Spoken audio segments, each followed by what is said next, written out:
One evening we were grilling out. I was cooking and bringing it in, and I noticed the cicada kind of come in and land on the patio, and it's pretty hot with the sun on it, and kind of stopped there. After dinner, I was back out there and just sort of enjoying the evening, and I noticed that the cicada was still there and it hadn't moved, and began to, kind of entertain my thoughts about what had happened. Now, cicadas, they actually live most of their life underground in the infancy of insect life. In other words, the egg drops from the tree and they bury into the ground some 5, 6, 8 feet deep. And it actually takes years, 5, 10, 15 years, as many years as that, for them to finally come up out of the ground, surface as adult cicadas. When they're adults, they only live about 4 weeks. They have like 4 weeks to mate, to find a mate and to make the most of their life, and then ultimately they die. I was wondering about that with this cicada here on the patio that hasn't moved since the sun was out. I can imagine him just fighting for survival all day.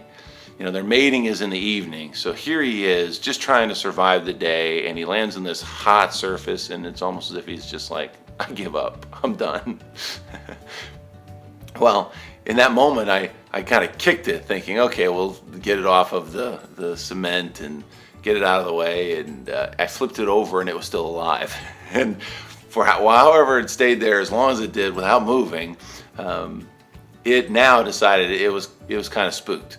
It went berserk, and the wings are just right on the patio. Well, then the dog thinks this is great. Here's this toy I can play with. So the dog comes over and starts pawing at it and biting at it and kicking it around. And this poor cicada is like, what did I do to you? Minding my own business, probably had an exhausting day just trying to survive. And at the last of the day, someone comes along and just kicks it. Kind of puts it on its backside, makes it extremely vulnerable to the world. And then another just decides to bite at it and paw at it, play with it as if it's a toy. What I think is true to our lives is we often feel like that too. And we feel like when we go home at the end of the day, somebody still manages to find a way to just kick us when we're down. Or we find that our life has been turned upside down and we're more vulnerable than we've ever been. And instead of getting comfort, we get just somebody with a snarl and a nasty bite.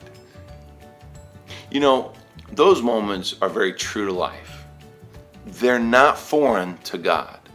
And I think sometimes when we talk about our praise and we go through the Psalms, we only want to present them in the best of circumstances. The truth is that all of the Psalms are our praise to God. Praise is to ascribe this prize, this worthiness. And all of who we are is intended to be directed towards God, even our doubts and fears.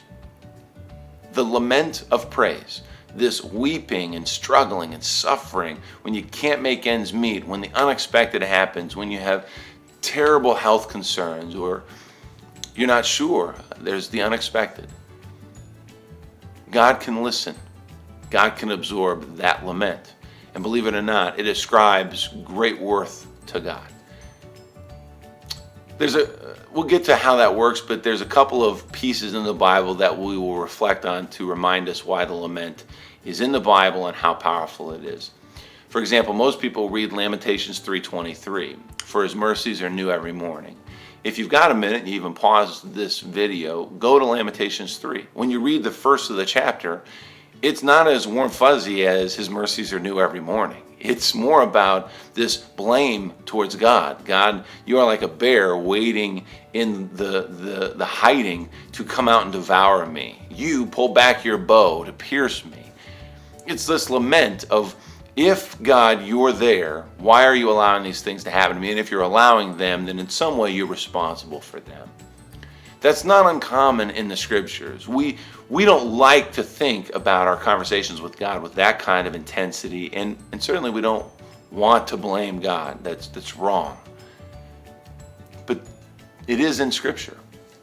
Psalm 22 has this first verse, my God, why have you forsaken me? It's the same verse that Jesus quotes on the cross. Eli, Eli, lema sabachthani. My God, why have you forsaken me? Even Jesus is in a struggle and in a position of the utmost difficult circumstances and questions, lays blame to God.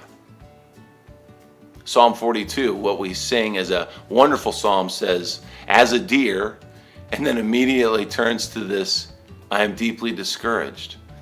Psalm 25, this is a challenging psalm when you read it. Turn to me and have mercy, for I am alone and in deep distress.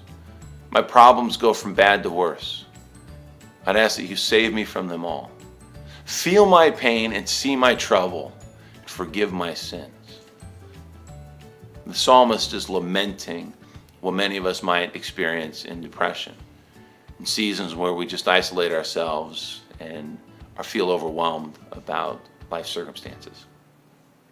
There's also times that our laments are also confessions of our own sins, that we've done these things to ourselves. And David certainly is true to this in Psalm 51, after he has an affair with Bathsheba, and after he sends Bathsheba's husband into battle to die. He breaks about half the commandments in a weekend. And he has this confession in Psalm 51. Create in me a clean heart, O God.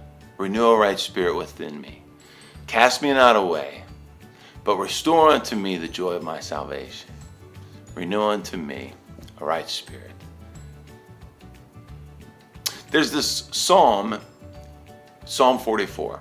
If you get a chance to pause and read through it, it sort of culminates our challenge with laments. How do we blame God without really sinning against God?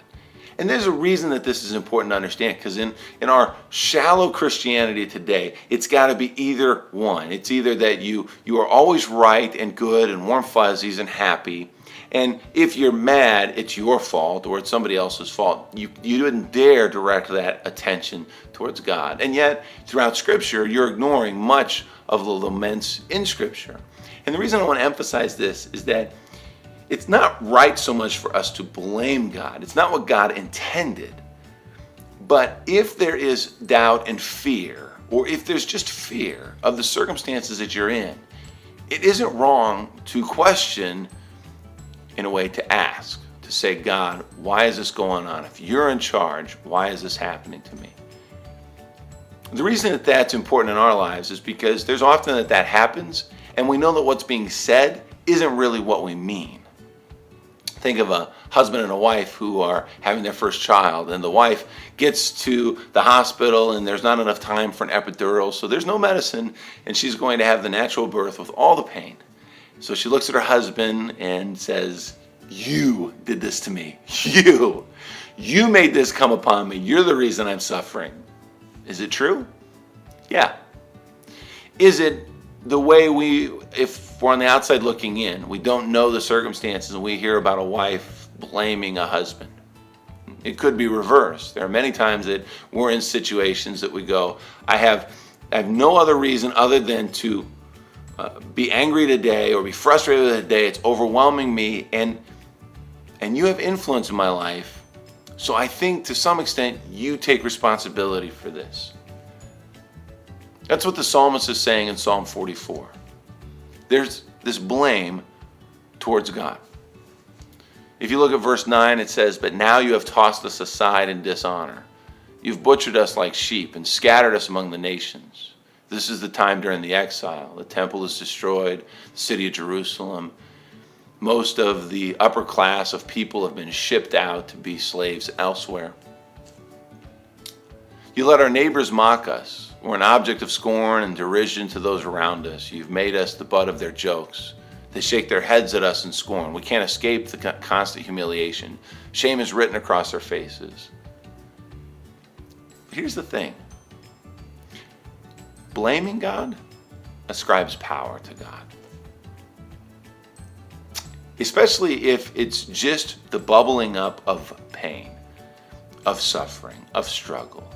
See, you can kid yourself. You can say, oh, I'd never blame God. The truth is that if you sin and you're not right and you're struggling in certain circumstances, wouldn't you ascribe that to God? Just as parents create a child and labor to that process, so also God is responsible for his creation. Now, it doesn't mean that we're right. in how we ascribe that blame. But the point is that if you feel it and you're struggling and you try to hide that, as if God's going to overlook it and not know that in your heart you're really frustrated. God's got big shoulders.